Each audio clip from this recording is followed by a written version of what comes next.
Hello everyone, I am Dr. Jyoti Verma. In this class, we are comparing two drugs, adrenaline and noradrenaline. We will be comparing and analyzing both the drugs in a particular format which is concise, easy to reproduce and easy to remember. So, the format that we will be using is kappa, Dorset and Dame. So one of my seniors helped me remember this mnemonic. So even if I have not studied or I am not remembering one of the drug during exam, during theory or practical, if I remember this format, I will be able to answer few things or add few things to each of the unit of this format. So the, the format is kappa, Dorset, Dame. So what is the full form of each of the word? So C is composition or chemical structure wherever applicable, such as if we are studying propofol, we need to know the chemical structure of propofol. U is for uses. P is for preparation.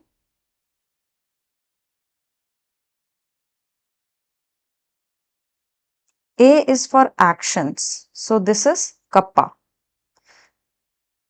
Then Dorset.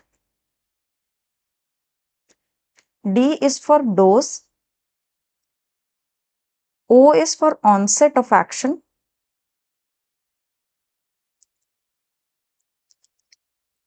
R is for route of administration.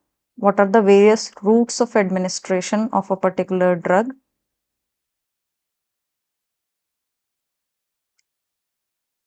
S is for side effects.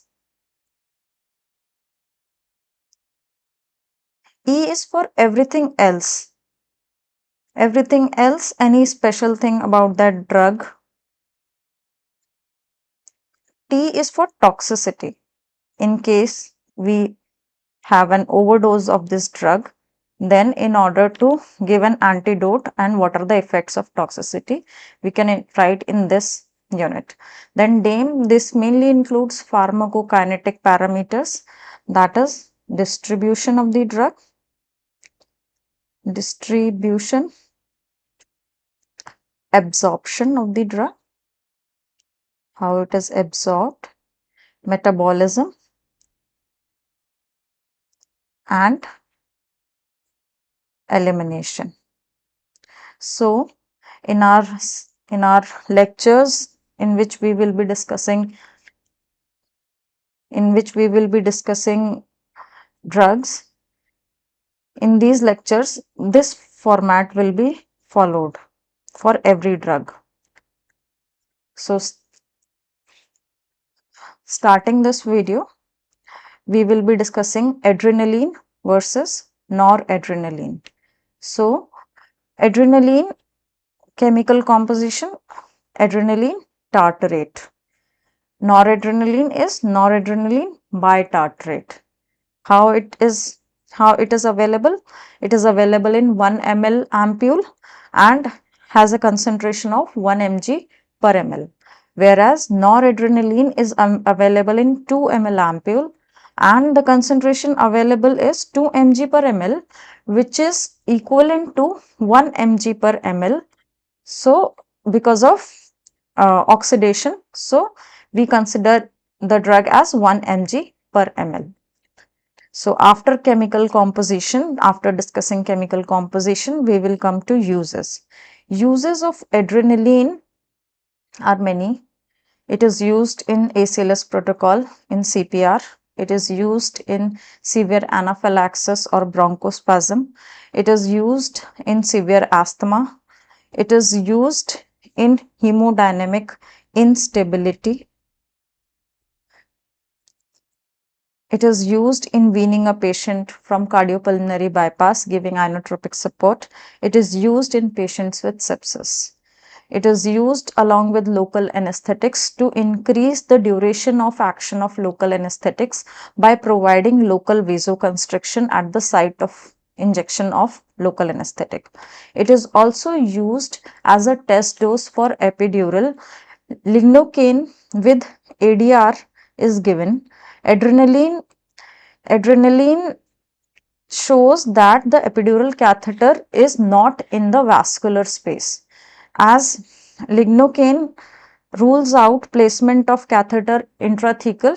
Adrenaline rules out placement of epidural catheter intravascular. So there are many uses of adrenaline used in cardiac arrest scenarios, used in ACLS guidelines, used in anaphylaxis, used in with local anesthetics to increase the duration of local anesthetic drug, used in test dose for epidural placement, used in severe asthma for bronchodilation, for nebulization during bronchospasm, used to improve the hemodynamics of the patient. So these are the parameters which improve the hemodynamics of the patient.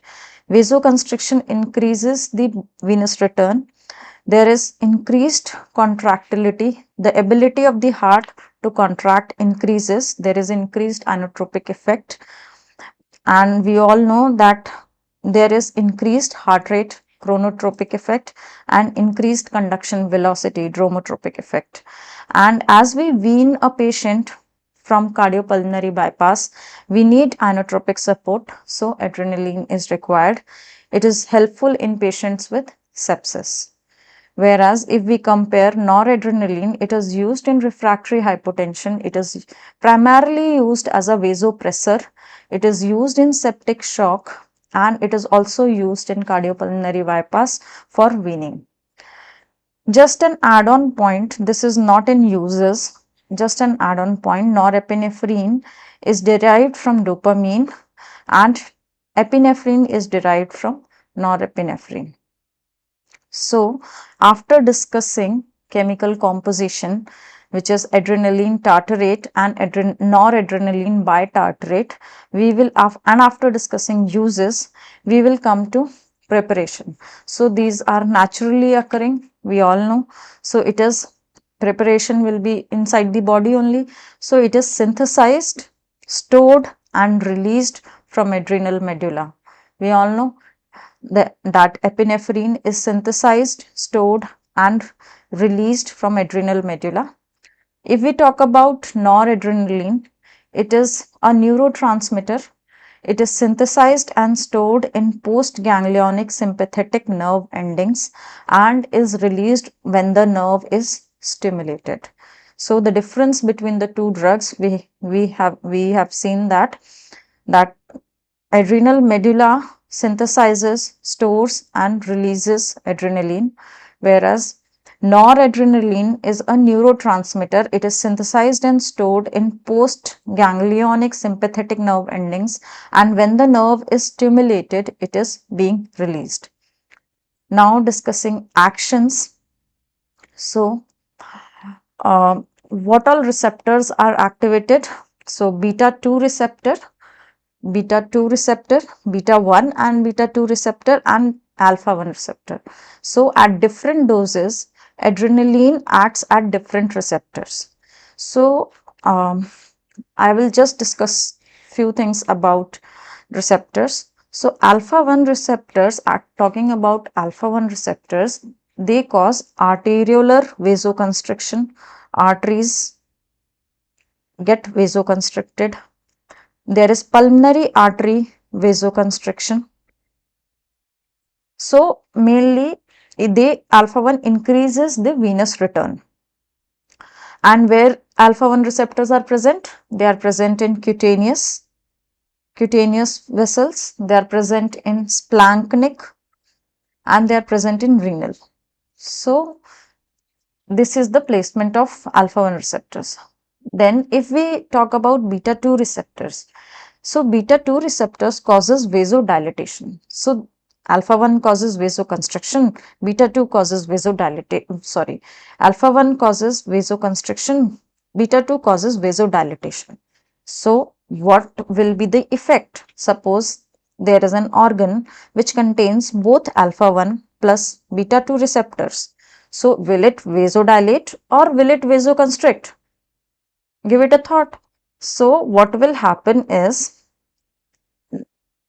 if an organ has alpha 1 as well as beta 2 receptors, the effect will be based on the relative balance of alpha 1 and beta 2 receptors.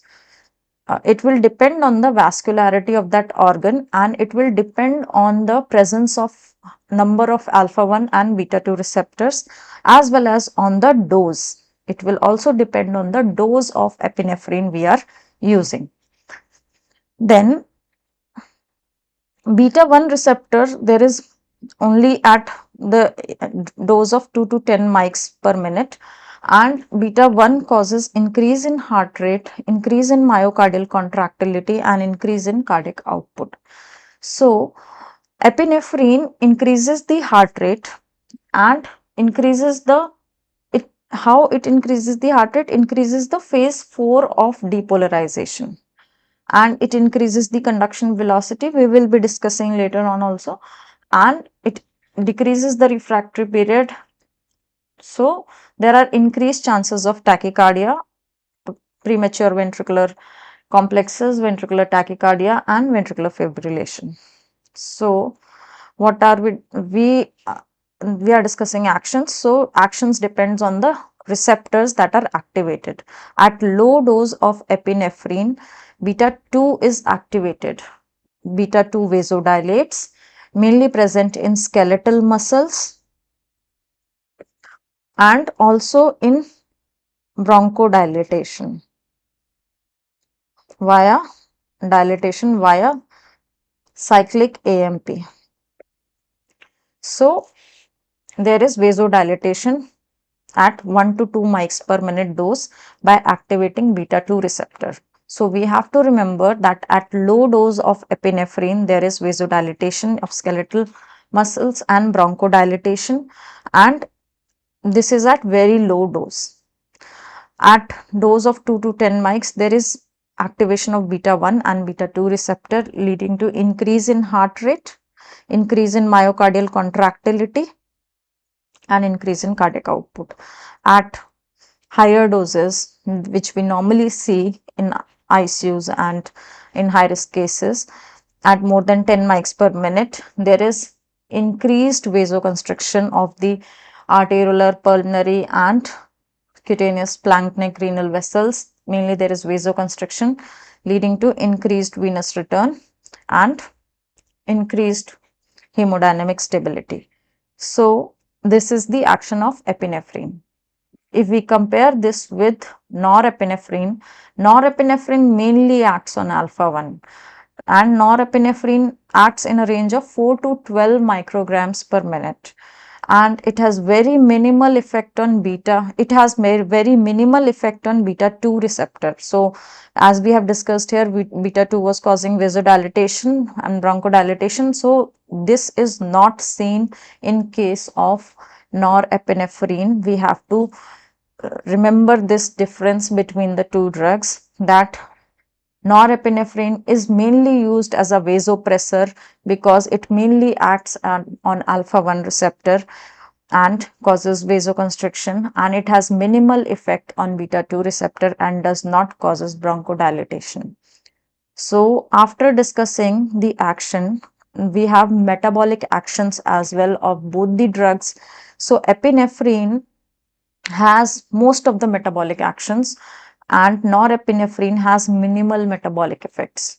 So metabolic effects of epinephrine are, there is glandular secretion, there is glycogenolysis, there is lipolysis, there is inhibition of insulin release. So inhibition of insulin release and glycogenolysis causes a state of hyperglycemia in patients who are receiving epinephrine. So we have to keep in mind that a patient receiving epinephrine may land into hyperglycemia. So There is decrease in diastolic BP, there is increase in pulse pressure. Mydriasis occurs, there is dilatation of the pupils, there is hypercoagulability, hepatosplanchnic vasoconstriction occurs, and there is dilatation of the coronaries. If we compare with norepinephrine, there is increase in SVR, there is increase in diastolic BP, there is increase in MAP, there is increase in systolic BP. Heart rate changes are minimal, it is less arrhythmogenic and dilates coronaries as well. So we have discussed doses. Onset is immediate IV and duration is few minutes. And if we discuss about routes, epinephrine is given as IV, IM, subcutaneous, and it is if we have difficulty in achieving an IV access, then it is given in via endotracheal tube in pediatric cases or neonates, and it is not given orally as it is rapidly metabolized. And if we compare about norepinephrine is only given IV. Then side effects, we have seen that it increases the myocardial contractility. There is increase in heart rate, which can be followed by brady due to baroreceptor reflex. So this is an unwanted thing that is happening because of baroreceptor reflex. There is persistent hypertension can occur. There can be chances of arrhythmias. Why do arrhythmias occur? Arrhythmias occur because epinephrine increases the conduction velocity and decreases the refractory period, which leads to increased chances of arrhythmias. What are the arrhythmias? PVCs, VTAC and VFib. All these can happen if we use epinephrine at higher doses. There are chances of MI and decreased renal blood flow. If we compare with norepinephrine also causes hypertension. There can be risk of arrhythmias, MI. Organ ischemia is seen with norepinephrine at higher doses due to severe vasoconstriction, and there is decreased renal blood flow as well. Everything else, it causes hyperglycemia. Epinephrine causes hyperglycemia. There is peripheral necrosis at MAC 1.25. There is generation of premature ventricular contractions, which are maximum with halothane at a dose of 2.5 mics per kg, and they are then less with isoflurane. Sevoflurane and fluorane is much less, 10 mics per kg, and in children it is 10 mics per kg. This is the dose with inhalational agents which induces arrhythmias at MAC of 1.25. This is just added information. And as we have discussed about norepinephrine is a powerful vasoconstrictor, causes necrosis, metabolic acidosis, and we use 5% dextrose to prepare NORAD infusion because it prevents oxidation of catecholamine. So it is beneficial to prepare the infusion with 5% dextrose. Toxicity causes overdosage, causes heart failure, pulmonary edema, arrhythmias, hypertension. Both the drugs causes heart failure, pulmonary edema, arrhythmias, hypertension. Now discussing pharmacokinetics. T-half is less than 2 minutes. Volume distribution of norepinephrine is 0.09 to 0.4 liters per kg.